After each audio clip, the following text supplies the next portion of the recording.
Sir నమస్కారం sir. నమస్తే.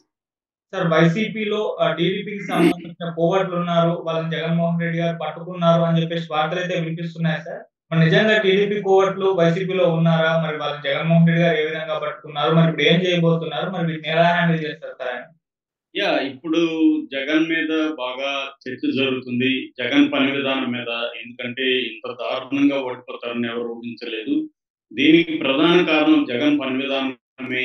జగన్ కొంతమందిని కోటరీని మాత్రమే నమ్ముకొని వాళ్ళకి వదిలేశాడు.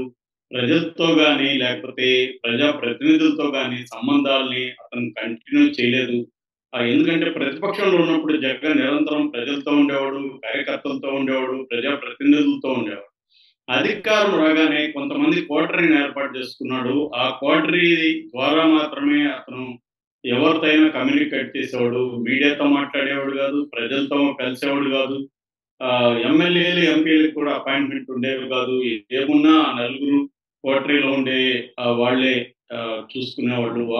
వాళ్ళే తనకి చెవులు, కళ్ళు అన్నీ వాళ్ళే అయిపోయారు. దానివల్ల జగన్‌కి గ్రౌండ్ రియాలిటీ అనేది తెలియలేదు. ఇంకోవైపు ఐపాక్ నమ్ముకొని ఐపాక్‌లు ఇచ్చే సర్వేలను మాత్రమే నమ్మాడు. మామూలుగా మనం డాక్టర్ దగ్గరికెళ్తే చాలామంది డాక్టర్లు రిపోర్ట్‌లు మాత్రమే చూస్తారు. పేషెంట్‌ని చూడరు. పేషెంట్‌తో మాట్లాడరు వాళ్ళు.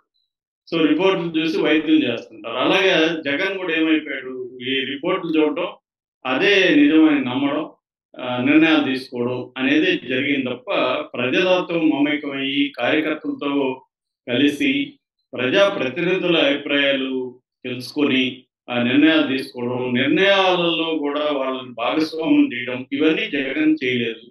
అంటే కంప్లీట్‌గా పార్టీని, ప్రజలను విస్మరించి ఈ నలుగురు, 5 మందిని చేశారు. ఇప్పుడు వాళ్ళే కోవర్ట్లు అనే విషయం తేలింది అని రాస్తున్నారు. వాళ్ళ మీడియానే జగన్‌ని సపోర్ట్ చేసే మీడియాలోనే ఈ వార్తలు ఇప్పుడు సంచలనం సృష్టిస్తున్నాయి. అదేంటంటే ప్రధానంగా ఒక మీడియా అయితే సజ్జల రామకృష్ణారెడ్డి, సజ్జల భార్గవ్ వీళ్ళిద్దరూ కోవర్ట్లు అన్నట్టుగా రాస్తుంది. వాళ్ళ పేర్లు చెప్పలేదు గానీ ఇండైరెక్ట్‌గా ముఖ్య సలహాదారు, తర్వాత సోషల్ మీడియా ఇన్‌చార్జ్ ఆయన కొడుకని రాశారు. ఇంకెవరున్నారాడ? Social media incharge Sajjala Bhargava Reddy, Sajjala Ramakrishna Reddy. అంటే ఇప్పటికీ సజ్జల భార్గవరెడ్డి, సజ్జల రామకృష్ణారెడ్డిని జగన్ ఏమి పక్కన పెట్టలేదు. కానీ ఎందుకు వీళ్ళ మీద ఇప్పుడు డౌట్‌లొస్తున్నాయంటే, తెలుగుదేశం ప్రభుత్వం కొంతమందిని వేధిస్తూ ఉంది వైసీపీలో. మనం చూసాము ఆల్రెడీ ఇప్పుడు నందిగం సురేష్ జైల్‌లో ఉన్నాడు. లేళ్ల అప్పిరెడ్డి జైల్‌లో ఉన్నాడు. తలశిల రఘురాం కావచ్చు, లేకపోతే జోగి రమేష్ కావచ్చు, దేవినేని అవినాష్ కావచ్చు, వీళ్ళందరూ కూడా ఇప్పుడు అరెస్ట్ అయ్యే పరిస్థితి కనిపిస్తా ఉంది. అట్లాగే రోజా మీద కేసులున్నాయి. ఇంకా మనకి వల్లభనేని వంశీ కావచ్చు, కొడాలి నాని ఇలాంటి వాళ్ళ మీద కేసులున్నాయి. అంబటి రాంబాబు మీద కేసు పెట్టారు. ఇలాగ కొంతమంది మీద తెలుగుదేశం ప్రభుత్వం కేసులు పెట్టడం, వాళ్ళు వేధించడం ఇవన్నీ చేస్తుంది. కొంతమంది జోలికెళ్ళట్లేదు. సో, ఇప్పుడు సజ్జల రామకృష్ణారెడ్డి జోలికి వెళ్ళట్లేదు. ఎందుకు వెళ్ళట్లేదు అనే చర్చ ఇప్పుడు జరుగుతుంది. ఎందుకంటే సకల శాఖ మంత్రిగా ఆయనే అన్నిటికి బాధ్యుడు యాక్చువల్‌గా. ఆల్రెడీ ఈ మంగళగిరి తెలుగుదేశం ఆఫీస్ మీద దాడి కేసులో ఆయన పేరుంది.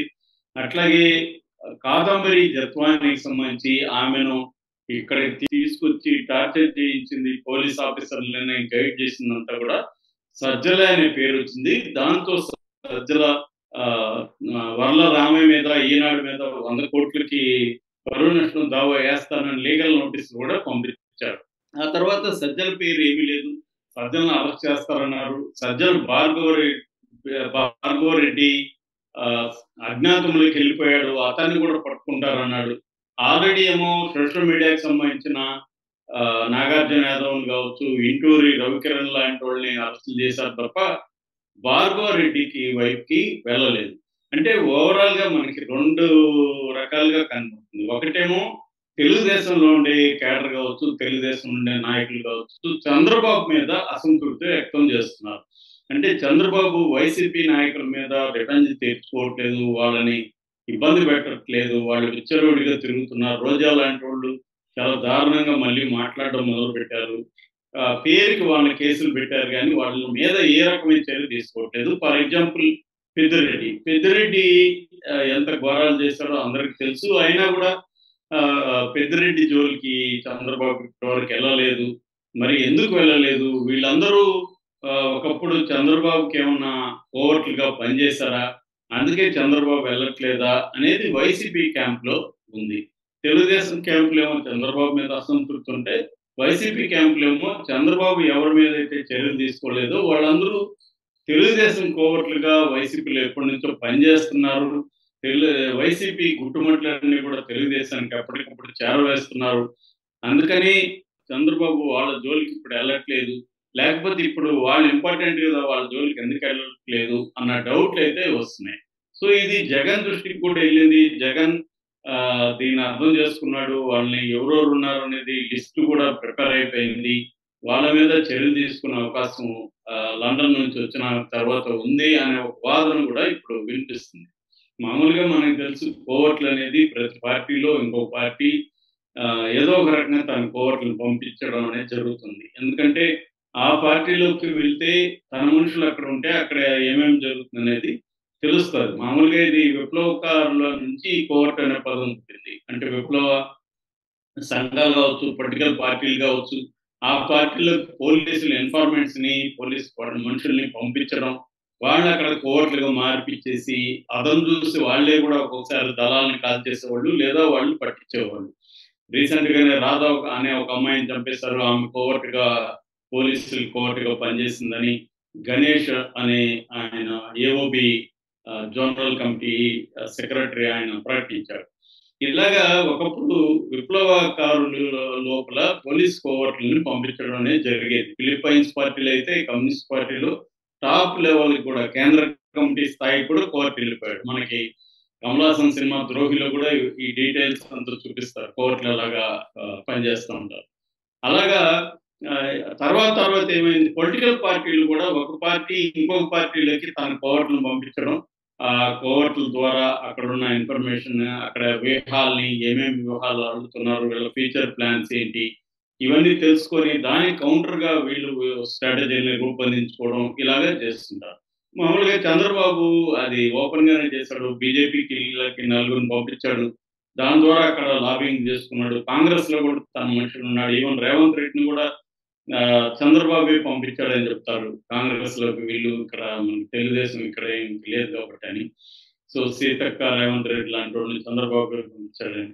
అలాగే చంద్రబాబు కూడా ఈ ముందు చూపు ఉంది. వ్యవస్థలో తన మనుషుల్ని ఎలా ఉంచాలి, వేరే పొలిటికల్ పార్టీల్లో తన మనుషుల్ని ఎక్కడెక్కడ ప్లేస్ చేయాలి, వాళ్ళ ద్వారా ఆ పొలిటికల్ పార్టీల గుట్టుమట్లు తెలుసుకోవడం. రెండోది అక్కడ ఎవరిని డీల్ చేయాలి, ఎలా డీల్ చేయాలి, ఎవరికి ఏ అవసరాలున్నాయి, ఇది ఇంపార్టెంట్ ఎప్పుడైనా. ఎప్పుడైనా కూడా పొలిటికల్ పార్టీల్లో ప్రముఖంగా ఉన్న వాళ్ళని ప్రలోభ పెట్టాలంటే వాళ్ళకి ఏం అవసరాలున్నాయి, దాన్ని ఎలా మనం అడ్రెస్ చేయాలి, వాళ్ళ బలహీనతలేంటి. ఇప్పుడు ఒక పొలిటికల్ లీడర్‌కి అమ్మాయిలకు బలహీనత ఉంటే అమ్మాయిల్ని సప్లై చేయడం, లేదా డబ్బులు బలహీనత, లేదా వాళ్ళ పిల్లలకి ఏదో ప్రాబ్లమ్స్ ఉండొచ్చు.